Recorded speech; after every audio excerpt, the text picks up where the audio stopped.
Hello guys, magandang araw, magandang hapon. Dito tayo sa ating YouTube, no?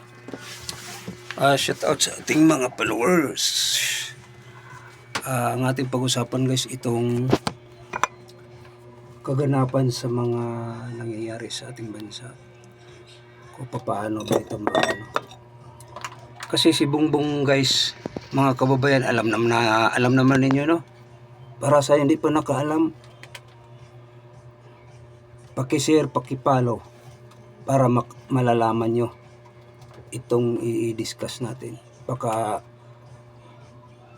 iba ang pinanood nyo, hindi nyo alam kung anong nangyari sa ating bansa, magugulat lang kayo dito nga, puta, grabe naman tong pag-ano dito sa ating bansa, pag-abuso. Mas mabuti nga, bago kayo manood ng YouTube o mga balita sa YouTube, pinutin ninyo ang bell button. Wala namang bayad yan, mga kaibigan. Kasi kung magpabayad kami, di pa sapat. So, nilagay lang namin dito, pinutin lang ninyo dyan, bell button. Para updated. Makatanggap kayo ng notification bell. Masaya naman kami, di ba? So, pag-usapan natin guys, itong tungkol sa kang Marcos. Ang si Marcos guys, isang hindi pagkilala sa ating soberanya, hindi pagkilala sa ating batas. Bakit? Baka magugulat kayo. Magugulat kayo mga kababayan. Bakit nasasabi ko ito?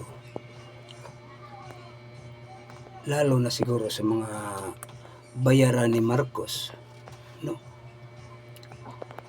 Alam nyo, para sa itong mga kay Marcos ito, pagkabubo mo Marcos, bakit naging presidente ka pa? Nga di mo pala kinikilala yung soberanya natin. Di mo kinikilala ang ating batas. Ang kinikilala mo ang pangnakaw sa pera nga mamayang Pilipino. Mas masahol ka pa sa magulang mo. Mga kababayan, mas masahol pa sa magulang mo.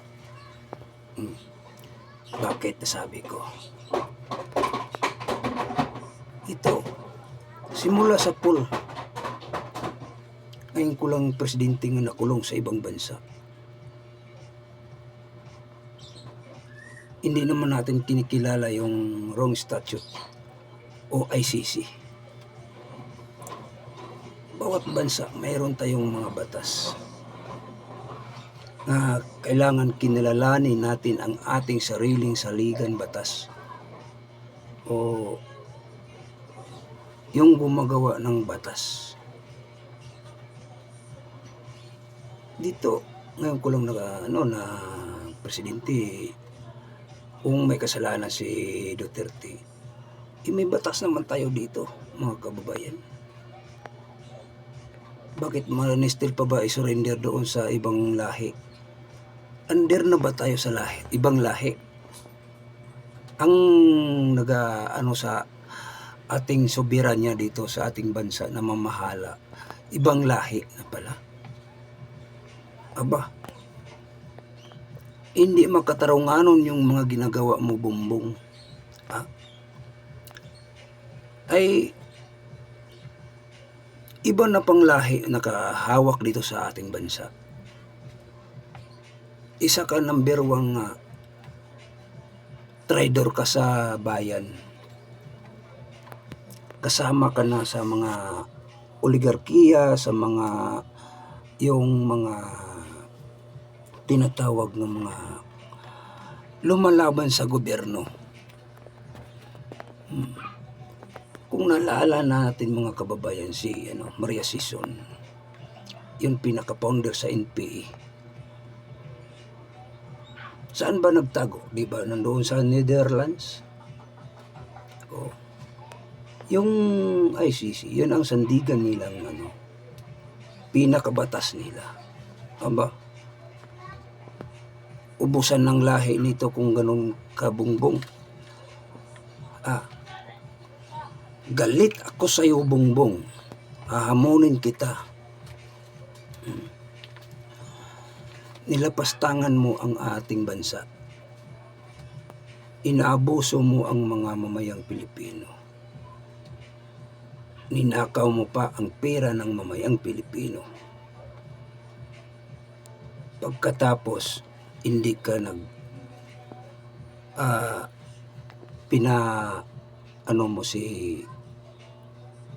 kidnap mo si Duterte. Pagkawalang silbi mo, hamunin kita, magpakita ka sa akin. Kahit saan tayo magkita. Ako'y kikidnap sa'yo. Ako magkidnap sa'yo. Kinikidnap mo si Duterte. Walang kalaban-laban. Pangalawa na sana kung nahuli ninyo si Bato. Pamangmaangan ka, Marcos, huwag ka magpaangmaang. Huwag kang magpa-ano-ano, nga hindi ka naman,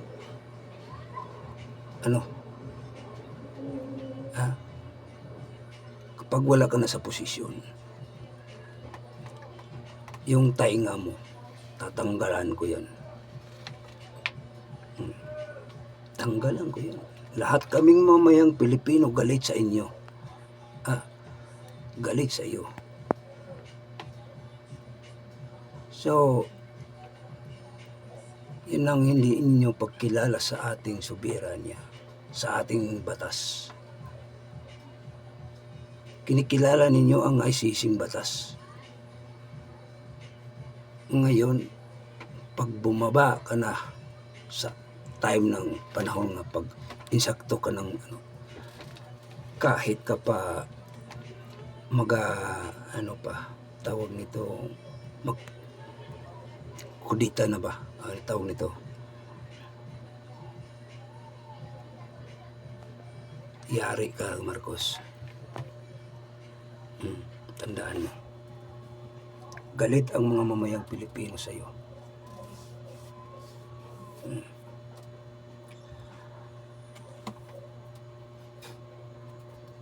Pinapilibing pa ang magulang mo.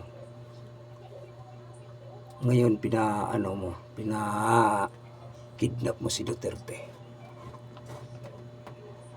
Marcos, sabihan kita maghinay-hinay ka.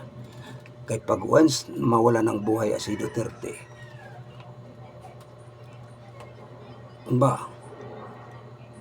susunugin nila ng Malacanang dyan. Kasama ka.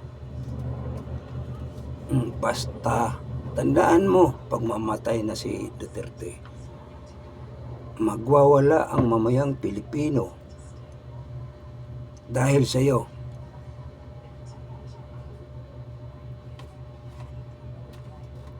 Kasi di mo kinikilala ang ating soberanya. Di mo kinikilala ang ating jurisdiction.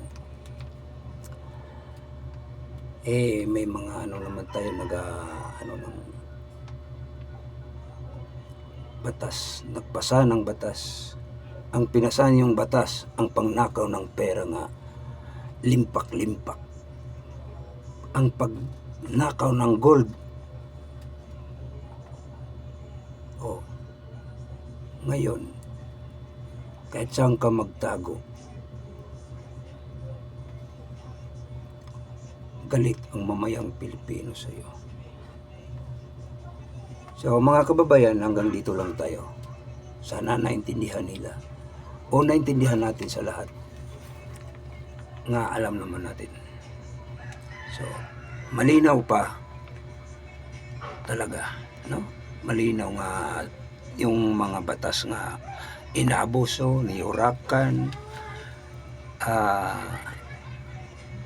pag wala ng saysay ang ating soberanya.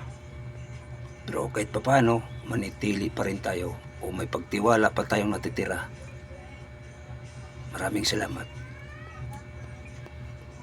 Maraming salamat mga kababayan sa ating mga pag subaybay sa inyo sa ating channel. Thank you po.